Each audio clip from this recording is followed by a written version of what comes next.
Hello my friends and welcome to today's video. I'm Jeanette with Veeble Vintage Designs. In today's video we're going to create a watercolor painting that is absolutely beginner friendly, and I am using all very inexpensive watercolor supplies. They will all be listed in the description box with the links, so take a look if you're interested in knowing more about them. I'm using Canson Watercolor XL paper. This is extremely inexpensive. I think you get 36 sheets for maybe $10 or $12, and you can paint on both sides of the paper while you practice and hone your skills. I am using Artegria watercolor paintbrushes. I forget how many are in this particular set, but what's nice about this for the beginner is that it's got short bristles, and that makes controlling the paint a little bit easier when you're just learning. And I'll be using a size 4 and a size 8 round. I will also be using my Muño pan paints. This is a set of 48 different colors. I think 4 of them are metallics. And if you're just starting, you want to start learning how to control your brush, control water. So this is a wonderful set because there's such a variety of colors for you to choose from. And it's about, maybe $40 to $50. And I've had this set for a few years now, and I have barely made a dent in it. And I paint very often. So for this painting, we are going to activate our paints. And by that, I mean you're going to put a little bit of water on the 2 colors that you're going to use. And what that does is it softens the paint so that you can pick up more pigment. If you simply use a wet brush on a dry pan, what happens is that it's not activated, it's not softened, so you're not going to pick up a lot of color. Now here I'm showing you Arches watercolor paper, which is what I like to use, except for that pad, which gave me a lot of trouble. I talked about that in a previous video, and I'll talk more about that in just a moment. Let's get started with this painting. So the 2 colors that I'm using are indigo and Naples yellow. Of course, you can use whatever 2 colors you like.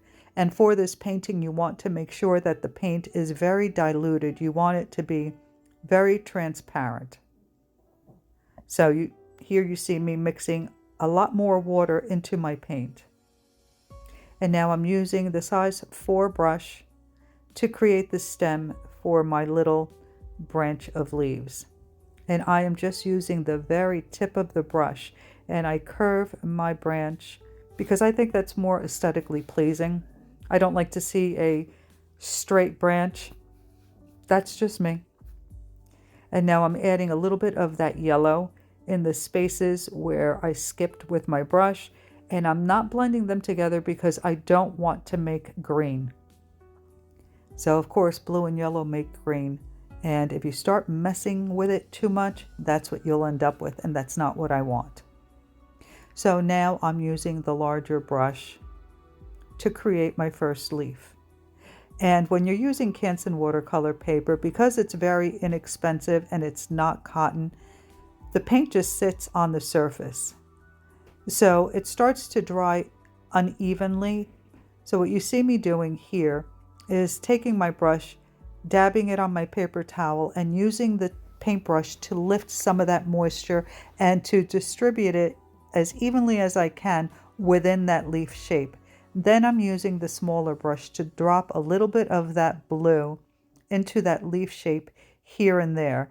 And once I touch the paintbrush to the paper with the blue, I just leave it alone. I don't try moving it around or mixing it because you'll end up with green. So once you put the blue down, see, I'm putting it down here and there, I just leave it alone. Now creating these leaves is very easy. Again, I'm using the size 8 brush. And to create these leaves, what I do is I start with the tip of my brush against the paper. And as I start to move the brush across the paper, I apply pressure to the brush, and that pushes down the bristles and forces them to spread out, and it broadens the middle section of the leaf. And to end the leaf, I lift it back up to the tip. Here you see me doing it. See how when I push down, how the bristles flare out and broaden my leaf? And then again, lift it to the point of the brush to end your leaf. And now here I am just moving that moisture around, making sure that it's distributed as evenly as I can get it. If the paper begins to dry more so in one area that is drier, what happens, of course, the wetter area will dry slower, and you begin to get cauliflowers, which for this particular painting is not bad. I wouldn't mind getting those.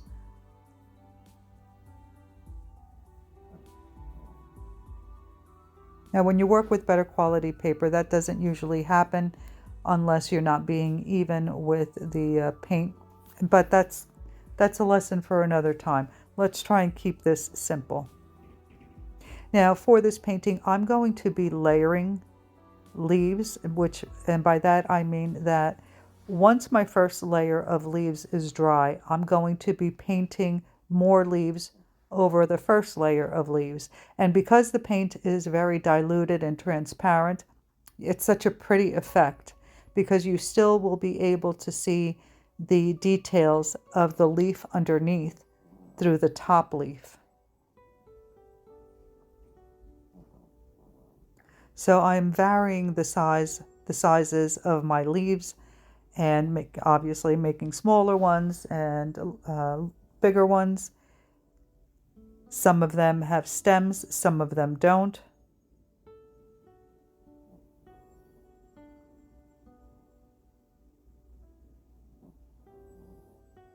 Again, making sure that I move that paint around the paper and get it as even as I can, dropping in the blue with the smaller brush. You see I'm working with 2 brushes because I don't want to have to clean each brush, so I can switch between colors. So I'm using the smaller one for the blue and the larger one for the yellow to create the leaves.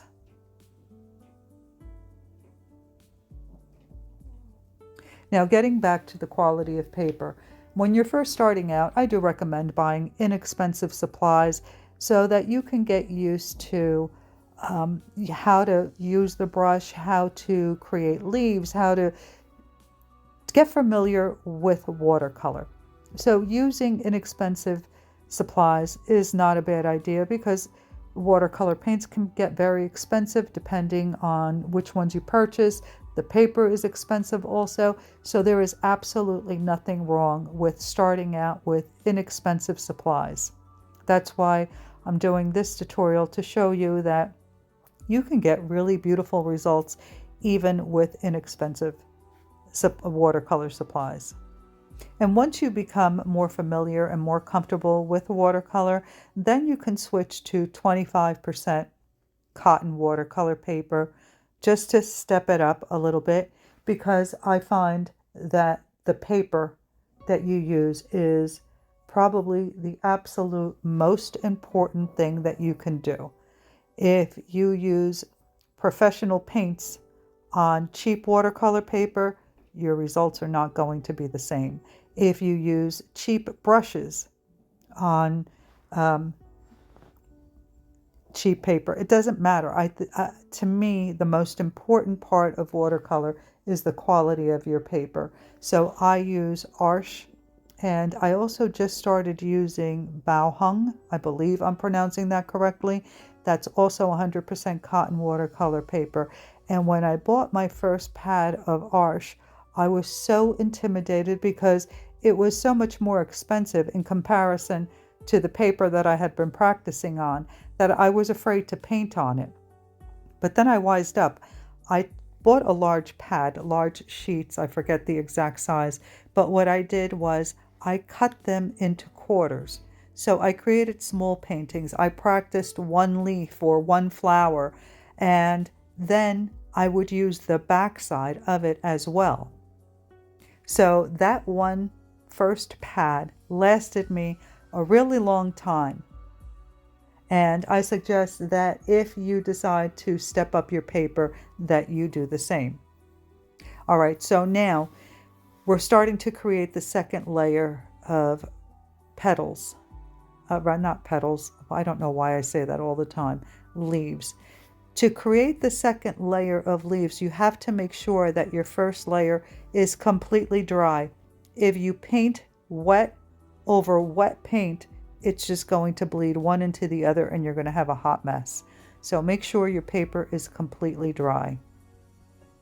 And again, because the colors we're using are so diluted, you will be able to see all the details from the first leaf through the second leaf.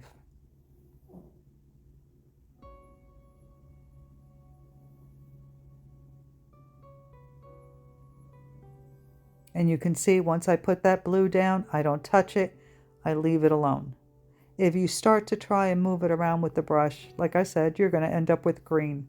And if that's what you want, that's fine. Nothing wrong with that. You can see that I'm changing the direction of the leaves. I'm not keeping them all going in the same direction. I think the movement makes it a more interesting painting. And I'm going to try and photograph the finished painting after this video, but it's kind of gloomy here today, so the sunlight is not that great, but I'll do my best because in my studio I have so many lights on so that you don't get the actual colors. It's hard to tell. I think that when I take a picture in the sunlight, you get a better idea of the true colors. So stick around to the end of the video for a picture of the finished painting. Can you see how pretty those leaves look, layered one over the other, and how you can still see the one underneath? It's such a pretty effect and so very simple. So for 2023, I would really like to add more beginner-friendly watercolor paintings. If that's something that you're interested in, please let me know in the comments, because I do both alcohol ink and watercolor. So if you're interested in more beginner-friendly videos, again, please let me know in the comments and let me know what you would like to learn to paint. Well, we're almost at the end here. Thank you so much for watching. If you have any questions regarding anything you've seen me do here, leave it in the comments. I'll always get back to you. And if you give this painting a try and would like to share your version of it with me, you can do so on our Facebook group, Vivo Vintage Design Tutorials. Thank you so much for watching. Don't forget to check the description box for links to the products used. And please comment, like, and subscribe. I'll see you in the next one. Bye.